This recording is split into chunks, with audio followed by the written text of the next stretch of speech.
If you're anything like me, the start of a new month means time to look back at the past month's performance for your dividend portfolio, look at how much you received in dividends and the summary of the buys and sells you made, and just how the portfolio is progressing. So that's what we're going to do in today's video. And we'll also be looking at my dividend portfolio tracking spreadsheet and looking at some new features I've added this past month. And there is a new version available for anyone that would like to test as well. So if you are interested, stick around and I'll talk more about that later in the video. So the first thing I like to do here is look back at the spreadsheet before we make any updates for the month. So this is basically what our positions looked like at the end of October. And we see we did get some dividend increases. So that's somewhat exciting. Most of these were pretty low. So 2% increase from Amcor to 52 cents annually.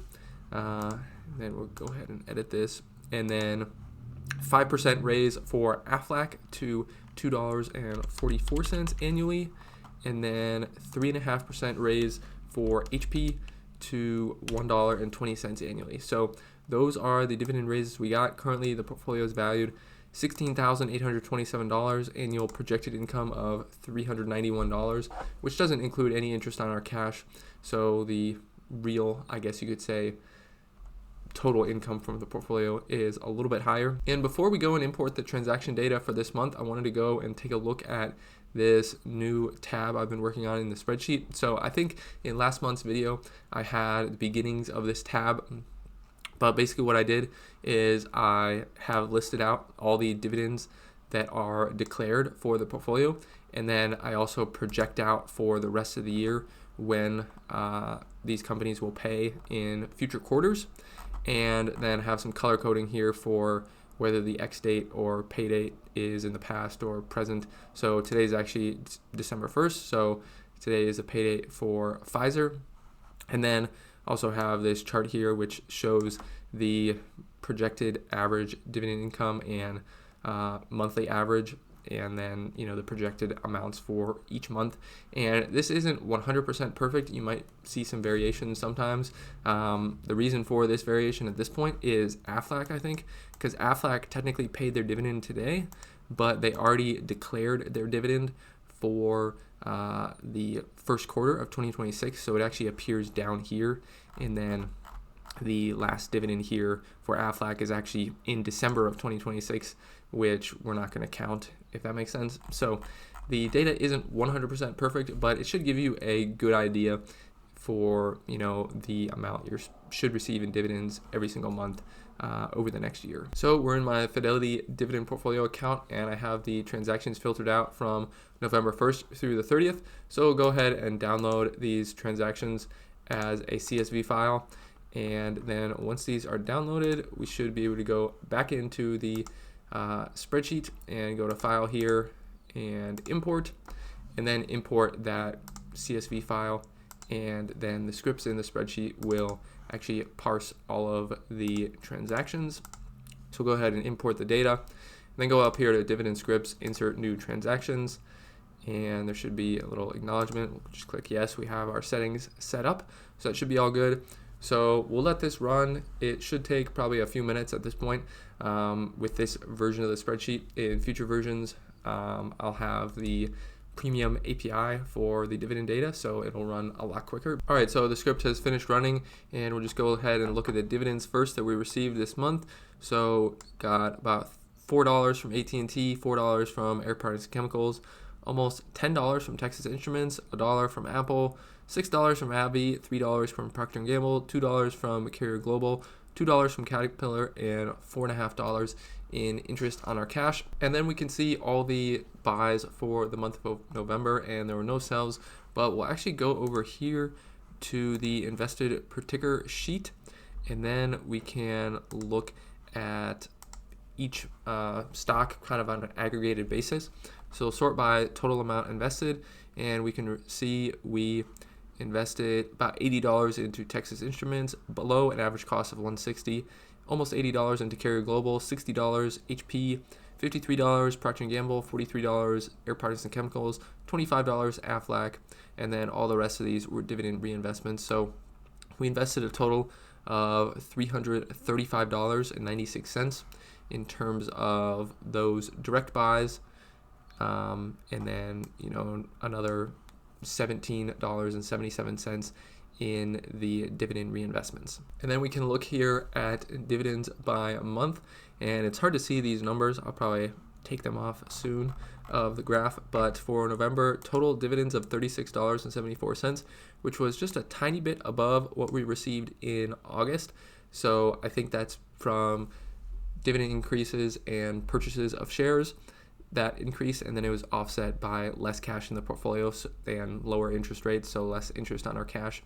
But that's good to see at least some growth, and on the quarter so far, $70.17 have 1 month left, and then on the year, $383.60 in dividends. So we should eclipse $400 this year in dividends, which will be exciting, very exciting. And coming back to the summary page, the total portfolio value now is $16,880 and projected dividend income of $402, and that's just from the dividends from the stocks. Like I said, that doesn't include interest on our cash, which currently we have about $1,400 worth of cash.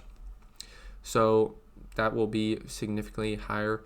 I guess we can do a quick calculation. I think our cash is probably paying between 3 and 4% of interest. So just on the low end, we'll get $43 in interest on our cash, and maybe rates continue going down, so maybe that does go down, but it will be probably at least a few dollars a month additional that we'll receive in cash interest for the portfolio, which is nice. Obviously, I want to be invested in equities and not have as much cash, but for right now, we're just chipping away at that cash balance and getting more invested. Another tab I have in my spreadsheet is this charts tab, which shows some of these metrics over time. So we can see value over time working our way up, but kind of stalling out a little bit now just because not contributing as much cash to the portfolio, actually not contributing any cash to the portfolio the past few months. 5-year CAGR has fallen off the past 2 years basically, but I'm working now to bring that back up, and it has jumped back up a little bit now that I've gotten some of the data worked out. Payout ratio looks solid, under 60%, around 60% there. Dividend income trending up, basically at $400, and dividend yield has been trending down. The market's just been hot the past 6 months or so, so it has trended down a little bit. So the last thing I'm going to talk about is my portfolio's performance and comparing it to the market. But first, I want to talk about another feature that I added to the portfolio tracking spreadsheet this past month, and that's in regards to updates to the spreadsheet. So for the actual user, it's not super important or exciting probably, but I think made the upgrade process a lot better. So when I add new features to the portfolio, you'll get notified basically when you open the spreadsheet that there's an update available, and then you'll be able to go through the update process. And it's not the absolute best at this point, but I think it's a lot better than it was. It does do most of it for you, but it does still require creating a new spreadsheet basically with all the new scripts and spreadsheet layout if any of that did change.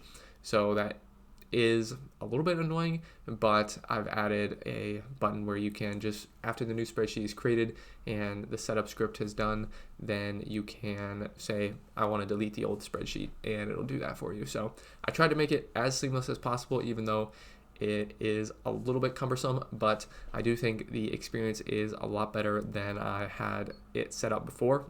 The unfortunate part is if you have the original version of the spreadsheet, basically if you got the spreadsheet before probably November 25th timeframe, then you will pretty much just have to start over from scratch with the spreadsheet, because there's no way, at least in the scripts that I have, to upgrade seamlessly from the old version to this new version. But going forward from this new version to all future new versions, the upgrade process should be pretty easy. So as promised, here is my performance data.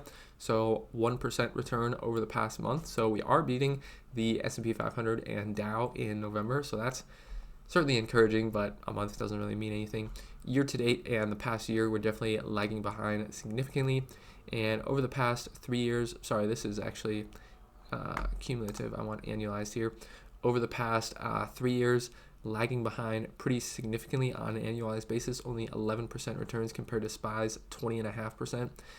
5 years doesn't look as bad, about 13.5% compared to SPY's about 15%. So definitely lagging the market some, but this is a portfolio that's not a super big portion of my investments. So it's something where I'm trying to learn over time, and obviously I've had 5 years of learning and I'm still not an expert. So maybe that's a sign that you shouldn't pick your own stocks. At least I shouldn't.